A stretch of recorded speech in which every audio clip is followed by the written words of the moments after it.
I'm very pleased to welcome you on the conversation on the way to COP26, Glasgow, UK.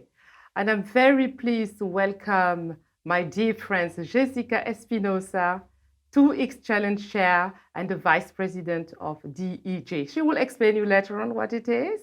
And my dear sister, from my other mother, really, Fleur Newman, from the bottom of my heart, many thanks for joining us in this conversation.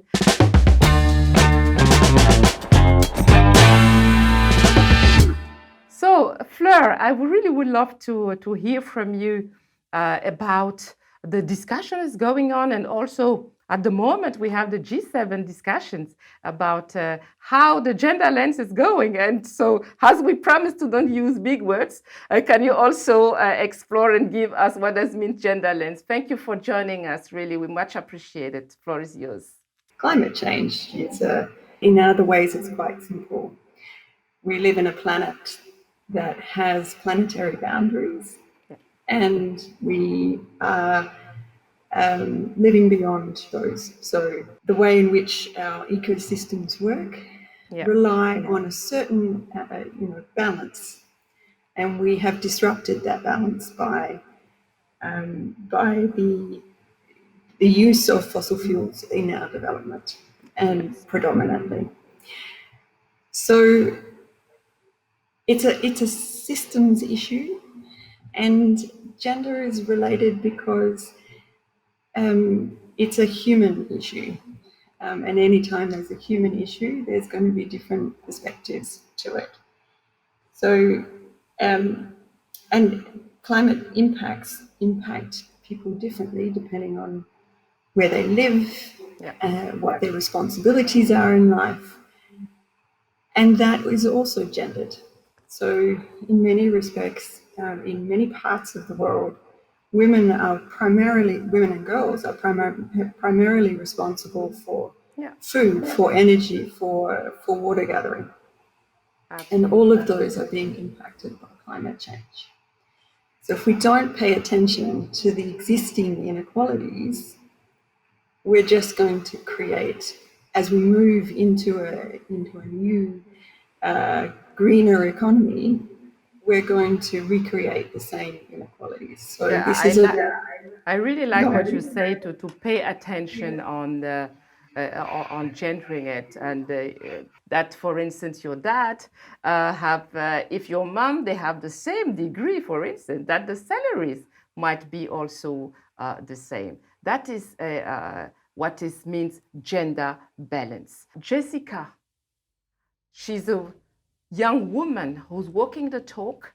As I told in the introduction, she's the chair of the 2X Challenge. So 2X. Jessica, can you give us some insight about your project, your initiative 2X Challenge for our young ladies on the floor here? First, let's look at some of the gaps. You pointed out the gender pay gap, and there are a lot of economic gender gaps. So women's labor force participation, the unequal care burden that women and girls shoulder, the pay gap, salary pay gap. And if we look at all of those economic opportunities worldwide and at the current rate of progress in closing these gaps, the World Economic Forum estimates that it will still take more than 100 years. It's a crazy number that is calculated every year. So I think at the moment it stands at 257 years that it will take to close these gender gaps in the economy globally. At the same time, McKinsey has calculated that the global GDP would be 28 trillion US dollar bigger if women had the same economic opportunities in the labor market as men. And that is why economists sometimes call women as the largest emerging market. And Fleur, do you think that are we taking off finally with the G7, with the G20, and the Lima framework? You know, when we use the terminology G, stand for governments. G20, then you know this is 20 biggest economies, countries that comes together with a plan. The G7 is the 7 government, the 7 richest countries coming together. When Jessica was talking about the SDGs, is standing for Sustainable Development Goals.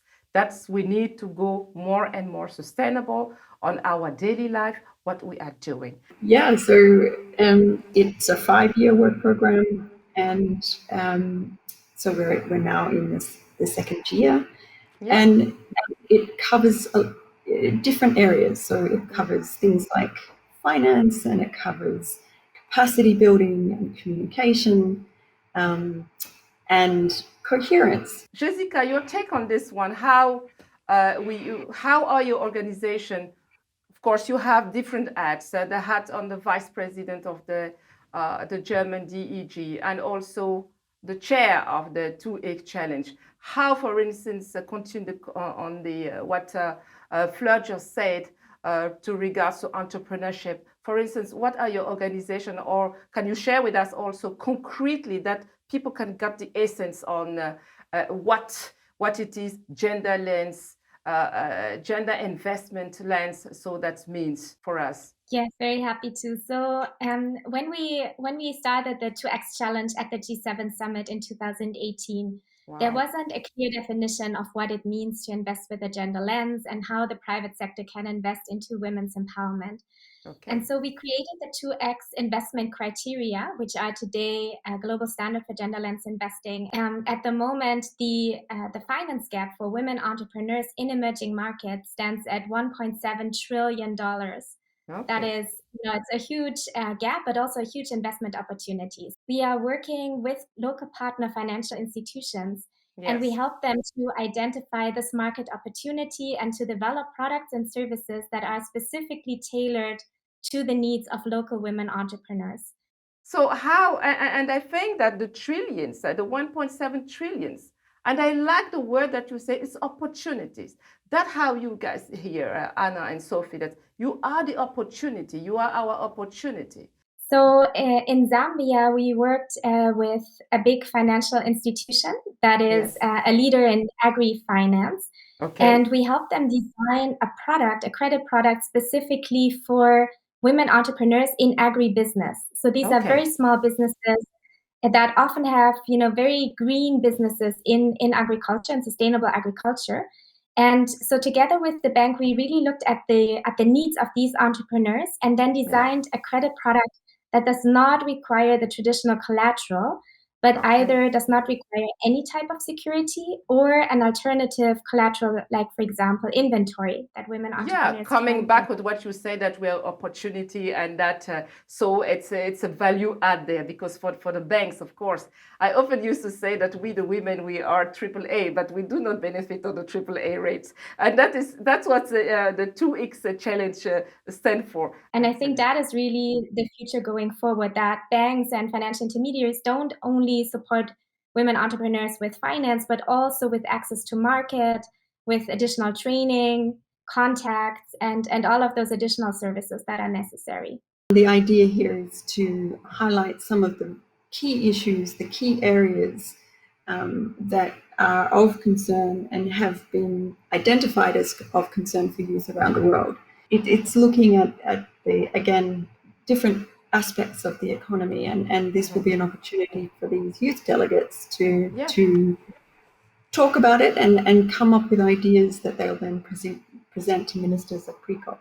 Importantly, we're now also adding a climate lens, so really showing opportunities at the nexus of gender and climate finance, because we believe that every single investment deal should have a climate and a gender lens. And there's a big business case, as I mentioned, and there's also a very strong. And do you have any criteria about that you may share with us, that for the young ladies who's preparing their business plan? On the gender lens side, we encourage businesses, also those that are founded by women. Of course, they already at the moment qualify as gender lens investments, but we encourage them to also look at the way they design products and services, that they are gender smart, and the way they create employment, that they create equal opportunities, for women, for also green jobs, that they create new jobs in the green with a green focus.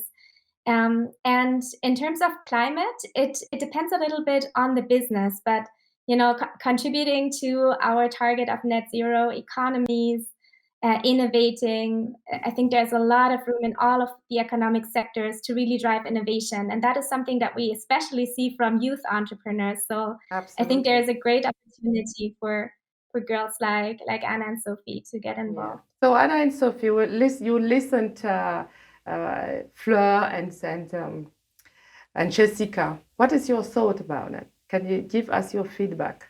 Well, I think it's very good that this action is being taken. Personally, I don't know very much about the action that is being taken, so it's very interesting to hear that all of these amazing people, they're doing these kinds of things to help us in the future. Absolutely. Yeah, it's nice to know that they're thinking about us too. Yes. Yeah. And it's like such a big conference that you're not like being forgotten or something. Exactly. So let's say in 3 years or 4 years from now. So with what you just listened from Fleur and Jessica, what would be the impact for you? Well, I think it would be like better for us if we would like to start a business for ourselves. Yeah. And I also think that as they are now already thinking about the climate actions we need to take, it will be easier for us in the future to not have to worry about those kind of things. Yeah. How about you? Yeah, especially with the climate action, with the focus on that, I think that's very important, because maybe I don't want to start my own business, but I do think it's important that especially other girls and women, that they would have those opportunities. You mean that when you go to apply for a job, you will be a kind of thinking, you will have in the corner of your mind, say, well, and how about for us, let's say you are 40 years old, you already made your babies, you find your Prince Charming, and you're married. So, and your babies, you're staying home to raise them. How are you doing? Well, I think that with this, it will be easier for women to combine a job with being a mother. Yeah. As for example, my mom, she took off time from her work to take care of me and my sister. Yes. But I think that maybe she would have liked it to continue a job. Yeah. Because for most people, their job is their passion.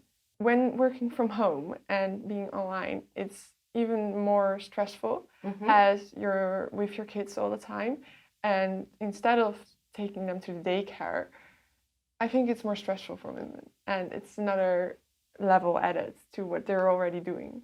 So we see a major new trend that has been especially catalyzed with COVID, where we see a new investment trend in the care economy. So to invest more in care infrastructure, in childcare services, also new forms of promoting new forms of work that allow you to balance everything. And there are these famous 3 R's of the care economy, which I really love. And it's basically, all about redistributing and making it more equitable. And that means that women and men share, parenting equally, but also that companies and also the public sector help families to balance everything, so that you don't have to make a choice between having a meaningful career and raising a family, and you can do it and have it all. It functions because we have these amazing teachers and amazing nurses and healthcare workers. We're not valuing that sufficiently within our economy, and we also don't value the ecosystem services we get from the earth. So one of the things that really has to happen and is that we need to redo our economic system, and that's a big challenge, but it's also a huge opportunity for us Why shouldn't we have kindergartens in the building where we go working, for instance? Because and I take again the example of my little village in Camsado, that the teacher, she brings her babies at school, and when is the time to feed the baby, she just took her breast out and feed the baby, and nobody's shocked about it. That is something kind of strange, that if a woman give a breast to a baby, hey, come on, it's something normal.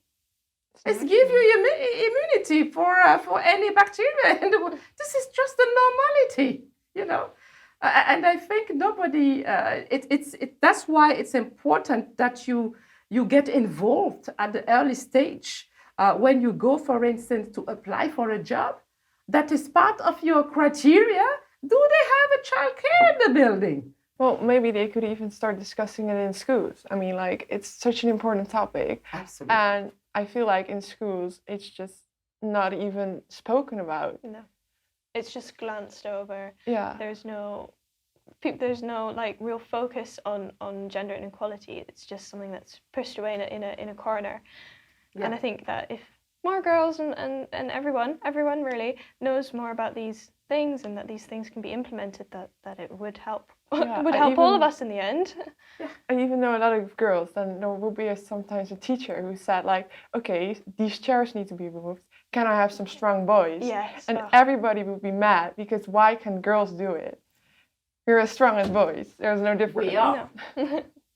Yeah, but that is good. But you need to stand and say, hey, come on, I can do it. Exactly, everybody would. And if I need help, so I will ask for help. But at least, let's give it a try. Yeah. Right, correct? Like, don't make the comment of saying strong boys. Just say, can I have somebody strong to help me? Exactly. And the boys, it's because has a mom, boys, our boys, they raise the same at home, and so their girlfriends are very happy. Yeah, because it's balanced. So no, I can do it. I'm going to do it. I'm going to do the grocery. I'm going to clean up. Yeah, of course, that is normality. Hey, come on. Yeah, I can be also after work be tired. So if I'm not feeling good, you will be taking over, because I learn him how to cook. Because I think it's our duty as well, when we have our boys and girls as mothers, to teach them how to take care of the household, both of them the same way. No difference. I can tell you, my brother, he knows how to, if my mother say, I want to make that dish, she even don't need to say, you need to take A, B, Y, Z ingredient. Because that was the case. And that's from my grandmother already. If you have my cousin who was saying, yeah, but Oma, I'm not granny, I'm not going to wash the plates. And my grandmother said, look at me, sit. Did the boy eat in the plate? Yes, then the boy washed the plate.